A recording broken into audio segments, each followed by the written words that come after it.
Okay, everyone, welcome back to the Unapologetic Me, where I choose to live unapologetically.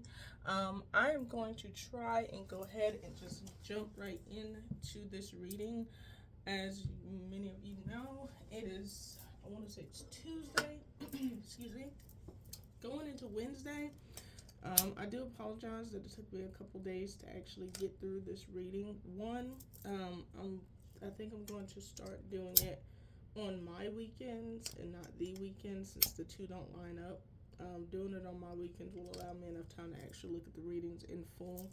Um, and there's a lot going on with this reading this week, and I didn't want to just read it on the fly. I didn't want to end up potentially missing anything. So I'm going to go ahead and get with the breakdown. As you can see, there's a lot going on this week when it comes to the cards. For starters, I tried doing a reading earlier this week, and for some reason, the energy was off. I was doing it at work, but this is the first time that the energy was off. The cards were coming out weird, and then when I did see I essentially have forced a reading where I just actually pulled the cards instead of letting jumpers come out, and I didn't like the energy of what I was seeing. Like, it was just too chaotic and too, like, the message was unclear. Even I tried to do a 5 minute meditation to like get my head right, and I could only go like 4 minutes and 30 something seconds. So it just was not for me to do that reading. I even tried to I even wrote the reading down to go home and like look at it later, but I couldn't figure out what notebook it was in. So I think the powers that be said that the energy wasn't right for that reading. That said, I ended up doing another reading later that day, and I ended up getting this. And this right here is my significant significator card. This is the card that I identified with when I was initially pulling cards for myself to figure out who I was in my mind, and it gave me the High Priestess. So, by this card coming out first, let me know that this was the right reading that I was supposed to be doing for you guys. Now, I don't know which one of you, or if there's a couple of you in the collective that this reading is for. If that is the case, you have been through the ringer. You have been through a lot, and I am so sorry that you had to go through what it is that you went through. I really am. Um, but I just want you to know that from what I saw in this reading, it looks like your spiritual team saw what you were going through, and they are on the way to help you out. If you haven't already noticed the effects now, you will be noticing them soon. That is for sure. Again, my readings are for sorry, they're for entertainment purposes. I'm not a licensed therapist. I can't give any legal or medical advice, as I am not licensed in any of those career fields. However, I do feel a very spiritual calling when it comes to these cards. So, yeah, if the reading starts off not applying to you, don't try to force it. If this is for you, you will know. I always say what's meant for you will not pass you by. So yeah, don't force a reading, ever, in my advice. So we're going to start with the Two of Wands. I already took some notes over here to try to speed up the process, so don't worry. I'm not going to try to keep you for an hour because I got to get ready for work too. So we're starting with the Two of Wands over here. You see that this man is pretty much facing in one direction. He has two wands facing in one direction. He's pretty much left this other option behind. He's also got his hand securely on this wand, and it is in fact raised in the air. So this is the option that they are going with, and they have the world in their other hand. So they are not only secure in their choice, but they are already ready to be on the move. They're ready to travel and get this plan underway.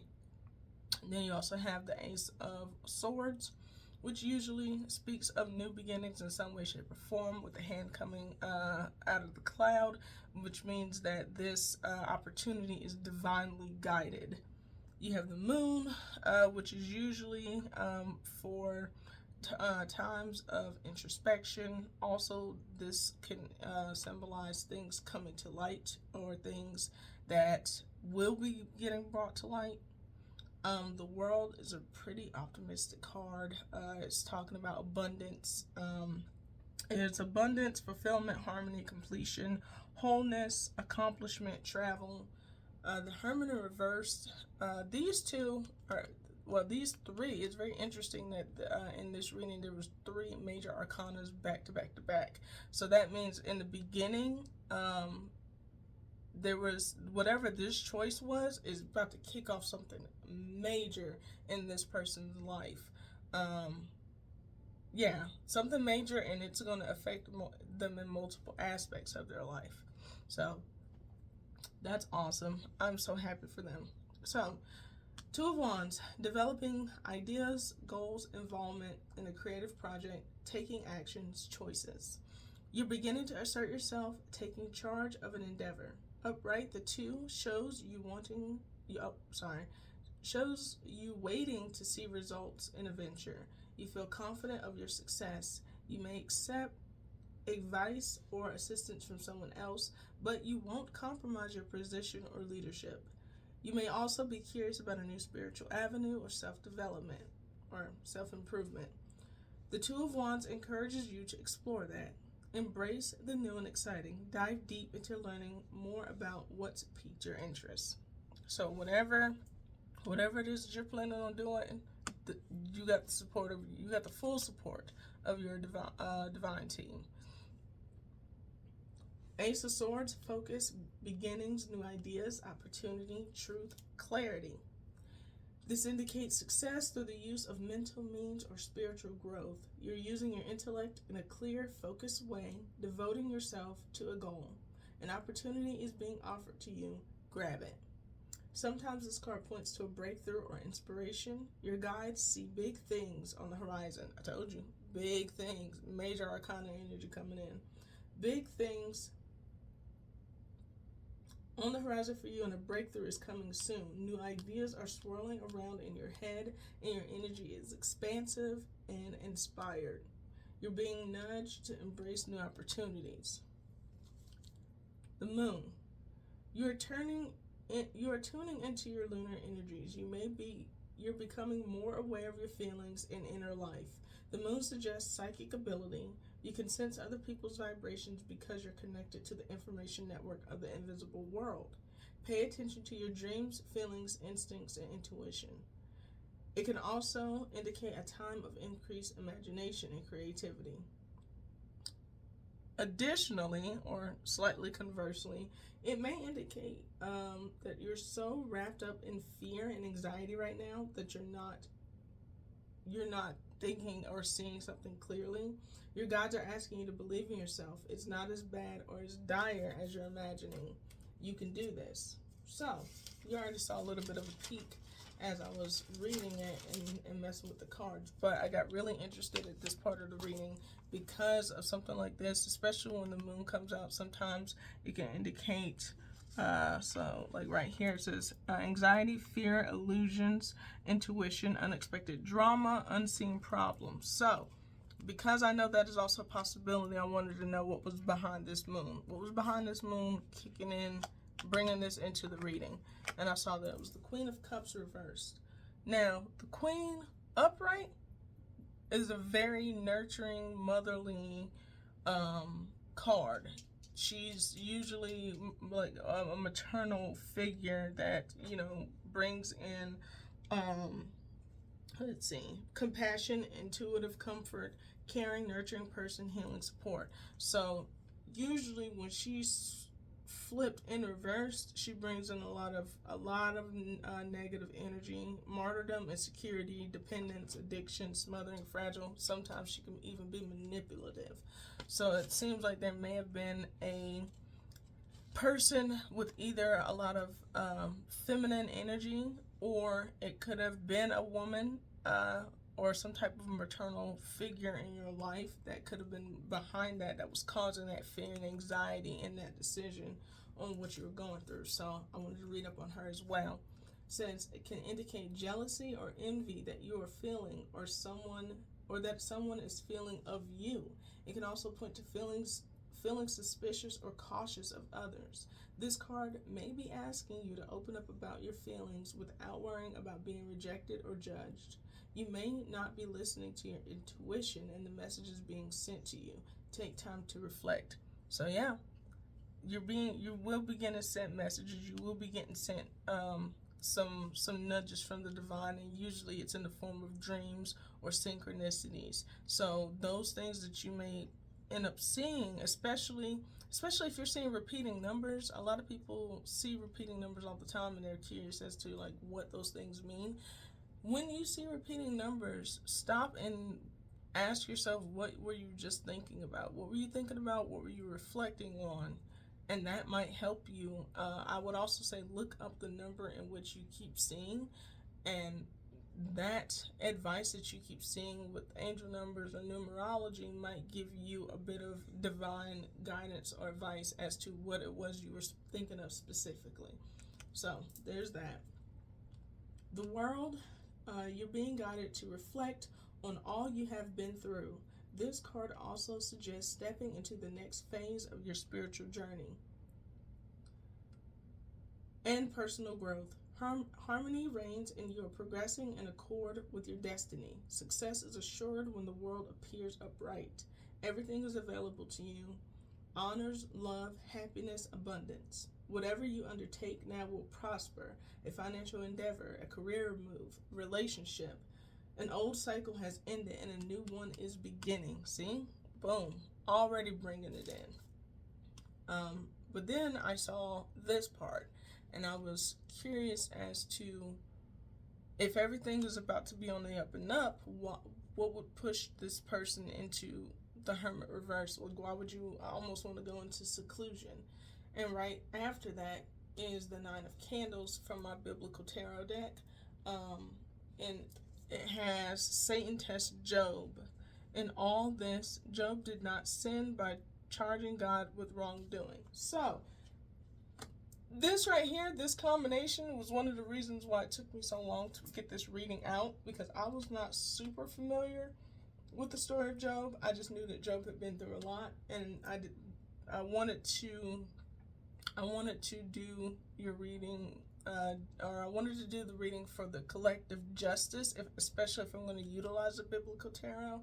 I want to know the backstories on what it is that they're bringing in. So, start with the Hermit. It says you're ignoring or rejecting the wisdom being offered to you. It's time or long past time for self-evaluation. Reflect on your hopes and goals, your associations, your relationships, your career, and your purpose in life. Sometimes this card's position may mean you don't want to be alone and feel sad, frightened, or isolated. The key words attached to the Nine of Candles were feeling overwhelmed, yielding under pressure, questioning faith, need for external support, fatigue, and burnout. So, I am just going to deviate just a little bit. For those who may not subscribe to Christianity, that is totally fine. But I do want to give just a little bit of a summary for this, because you may find something in it that is applicable to you.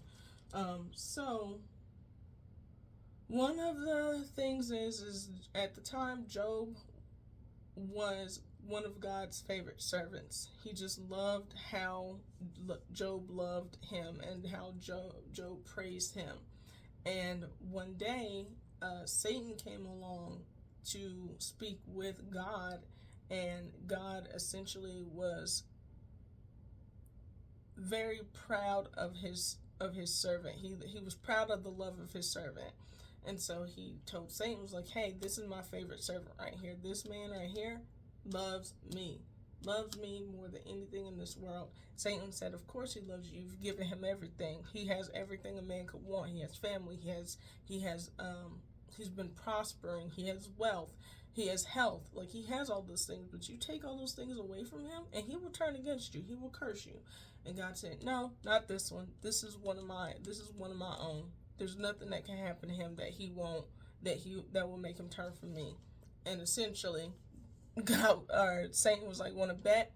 So, because he was so because he had faith, so much faith in Job, and this is the first time I've come along in the Bible. I'm reading it from the beginning all the way through each book. I'm still in the very beginning, but this is the first time I'd ever seen where God or the Lord themselves speaks about how much faith they have in someone that loves them. And so it was a very beautiful thing to see. And God said in Job 1:12, do whatever you want with everything he possesses, but don't harm him physically. So essentially, he allowed Job to be tested by Satan.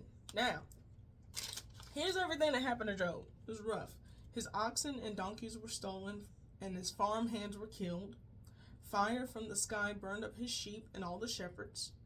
3 bands of raiders came to steal his camels and killed his servants that were watching over those camels. All of his children were in a house when a wind came in, most likely some type of like tornado or hurricane, but a wind came in, collapsed the house on all sides. All his children died. He was also stricken by Satan with boils from head to foot, because at this point in time, like when his children were killed, Job was sad, he was upset, he was grief stricken, but he still was like, well, all of those things God took from me, God gave me everything that I had, God took it away, I'm still going to praise God either way. And so that's when Satan was like, all right, let's get rid of his health, that'll change up his story. So he was stricken with boils from head to foot, and then he ended up like cutting his skin on some broken pottery. At this point, his own wife encouraged him to curse God and was like, dude, like, look at all the stuff that you're going through. Like, the man or the God that you praise is not, watching out for him. You should curse him. And even then, Job called his own wife foolish because clearly she don't understand how God worked. So even then, he still did not curse God. His friends, his inner circle, his closest people that he had were actually sitting there saying, like, look, you've been through everything. You would not be going through this if you didn't do something. You did something. Whatever it is that you did, you need to find out about it. You need to repent for your sins. You need to pretty much humble yourself before the Lord and apologize, and maybe God will take away this wrath. So they were essentially saying that this was God doing this directly to Job. Not the fact that God just allowed it to happen and Satan was doing all of this to Job, but that's where his friends was at. And he was pretty much frustrated with his friends because he's like, I didn't do anything. Why are y'all so quick to assume that because all this is happening to me, I did something wrong? I didn't do anything wrong. So, long story short of that, he does go to God. He does plead his case. And as he's pleading his case, God was like, okay, well, I guess since you feel the need to question me, I'll answer your question if you answer all of mine. And God pretty much just started asking him about all the things that God is capable of doing, like who was able to, who created the sun? How do you create the sun? Do you know where the moon lives? Like things that will like make the human's mind explode because they're just things that we cannot fathom. But all of these things that we can't fathom are things that God was able to do. And so when Job heard all of this, he humbled himself before God and was like, you know what? You are 100% right. You are capable of so much. I was so focused on my own grief, on my own misery. I didn't realize all of the things that you created. I don't even know how I got the audacity, the Job-dacity of it all to come before you and question you. Now, because of that, God ended up not only blessing Job twice over than what he had when all of this started. He blessed him twice over. And this is in every aspect. Everything that he lost, he gained twice over. Even his friends by association, he felt some type of way about, God felt some type of way about his friends because his friends were essentially trying to say that like this is just how God operates. God not gonna mess with you if you didn't do nothing wrong. God didn't like how they were being portrayed, and they were like, look, I don't like what you guys said. What you guys were saying was messed up. That's not really how I work.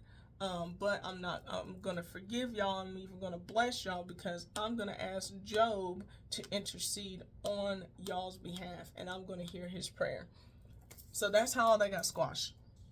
I know if that was a little too biblical, I'm sorry, but I wouldn't be doing tarot if it wasn't for God. So I think it's imperative that I keep it 100 at the same time while I'm doing this. Now, fast forward, after, these two things occurred, it was like two kings got called in. The King of Cups, the King of Pentacles. King of Cups, real quick. Let's see. King of Cups, because of what was going on with someone or someone's in the collective, the King of Cups was summoned. They represent strong emotions and creative talent. If it's an actual person, they want to be loved and admired. This card asks you to make logical decisions and reminds you to remain strong in your authenticity when life sends a tidal wave to knock you over. See? It's saying remain strong in your authenticity. When all this happens, remain strong in who you are. Remain strong in your integrity and your authenticity. Tune into your intuition and utilize your creativity. King of Cups may also bring messages in your dreams. So this is a lot of the messages here that I'm getting from the divine is a dream heavy. That means one of y'all or a couple of y'all might want to invest in just a dream journal, and it doesn't need to be anything fancy. It can literally be any kind of notebook. Like right now I'm doing my readings in like a college rule 2-subject notebook. Is from like Dollar General. It don't need to be fancy. You just need to be able to record what it is that's being sent to you. And then on top of that, the King of Pentacles got summoned in. So you got not one but two judges being summoned in because of the injustice of what was going on over here in your life earlier. Now, the King of Pentacles signifies a practical matter. Finances, property, career, work, common sense, security. If it's a real person, it's someone who's a pillar of the community, a business leader, or a person of wealth and substance. Perhaps your boss or a father figure. It's pretty much someone you can depend on for support or advice in practical areas. Probably someone you look up to for advice in times of uncertainty. Opportunities are abundant for you, and success is so close you can taste it. Your ambition and work ethic will take you far. So, these two, something told me to look up the spiritual meaning behind two judges. And I didn't know in our own judicial system that there's actually a purpose for that. I didn't know.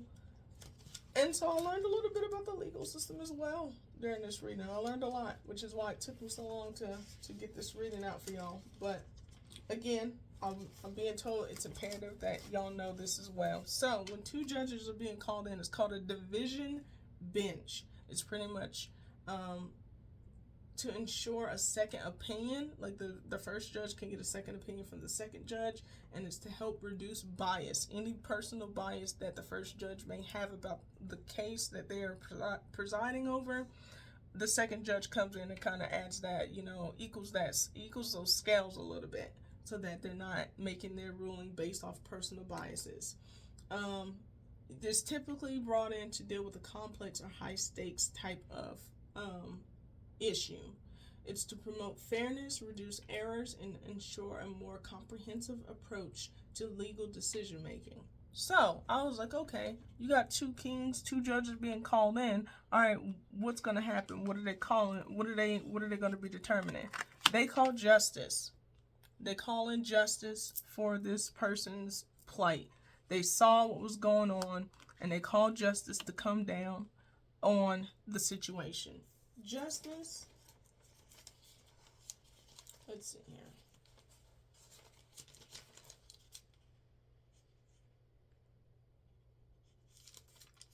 Yep.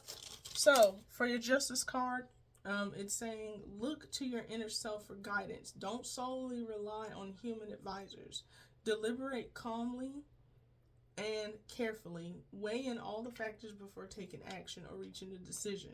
If you're involved in legal matters, things will proceed smoothly, fairly, and in an objective manner. So yeah, they called in justice. They were like, look, this person has been done dirty, either by life, by person, could be this Queen of Cups that's over here, which could have been why it was just causing so much doubt and fear and anxiety in this person's life. So this could be part of it, getting in the way of the world, and that's why they were in this reclusive hermit phase, because of everything they had been through in the past as well.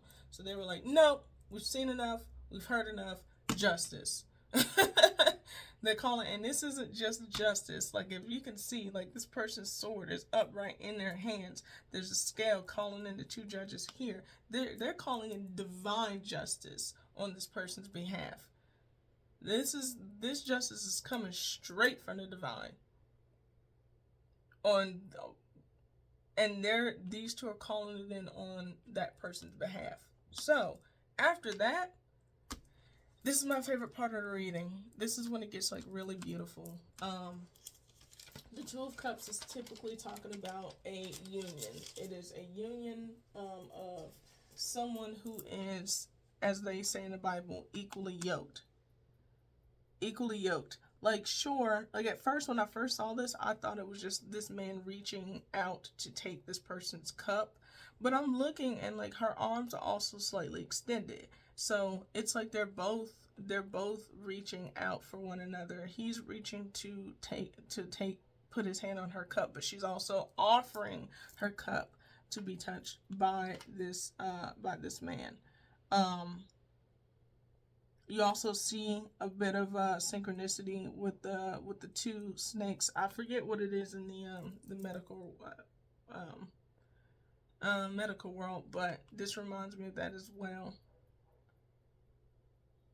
And you have a lion, courage, so maybe this is showing that it's taking courage on his part to step forward and reach out for her cup that she is offering. She may not be stepping forward, but it may have taken just as much, which is why there's two equal. You got the scales over here equal. It may have taken just as much courage for her to hold out her cup as it is for him to step forward to claim it. The last one that came out as well was the Six of Feathers, which was Ruth. And I'm going to read up on this for y'all, and then I'm going to close it out. Let's see here. One second, y'all. I left my book.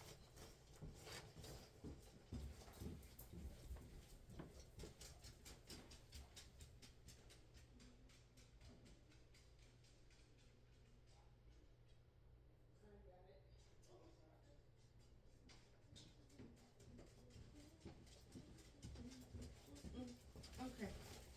Sorry about that. I had to take a little detour. I had to get the book that has the keywords in there from the Biblical Tarot. I will try to remember to put the description for both of these decks in, or put the link for both of these decks in the description. If not, this is also from a deck as well. Oh wait, no, this is from the Biblical Tarot. This one, and this one are Biblical Tarot. These three are, all these base cards are from this particular tarot deck, and these two are also from its own deck. So if I forget to put it in there, just drop a comment in the video below, and just ask me about which ones that you want to get the information from.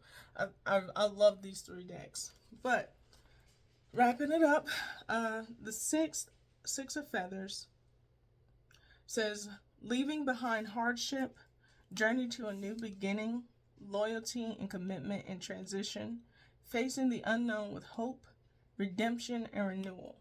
This is another one that also took all the way up until about 30 minutes ago for me to look up, because I really wanted to see what was going on with it. So essentially, Ruth is the daughter-in-law to Naomi. It's the name of the mother-in-law here. Now, Naomi and her husband had moved from their homeland out, and they ended up having two sons. Their two sons also got married. And she ended up losing both of her two sons, I want to say within like, I think it said either a few years or 10 years, but both of her sons died. It didn't say how. She just lost them, and she lost them relatively young.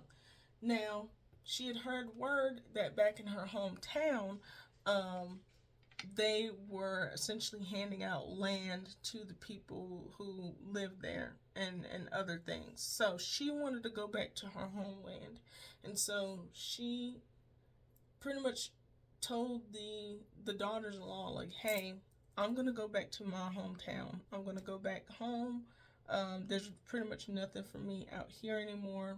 I want to say her husband may have also passed at that point as well. So she was like, my husband's gone, my sons are gone, there's nothing for me here. I'm going to go back to my hometown.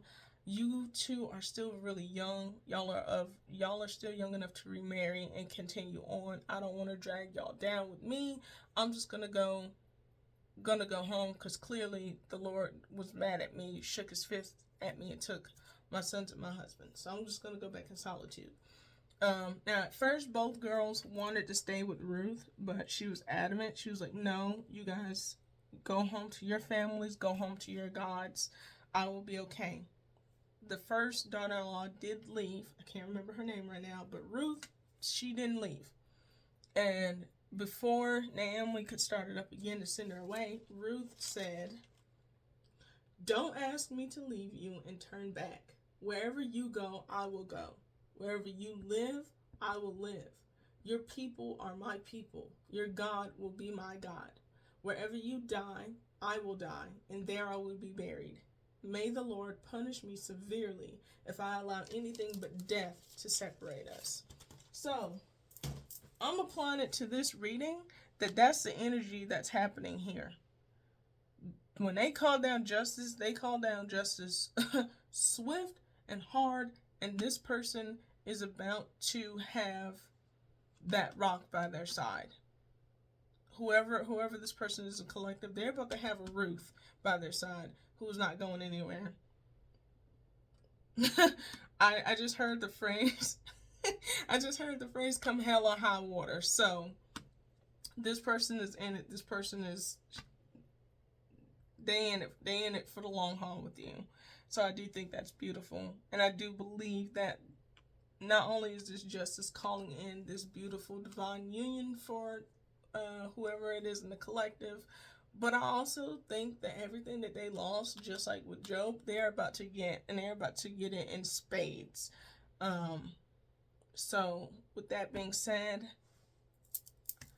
with that being said, I'm going to close it out right here. Stay unapologetically you.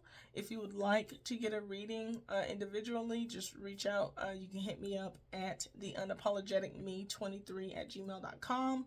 You can also find me on Facebook under a similar name, The Unapologetic Me, or you can just drop a comment in below in this video to let me know that you would like to get a personal reading. I do multiple aspects. I do different parts of people's lives. I can do love, relationships, family, career, jobs, money. I usually just stick to the higher guidance stuff for the collective, as it's dealing with a broader audience and a lot of different energies. So that being said, stay unapologetically. Bye.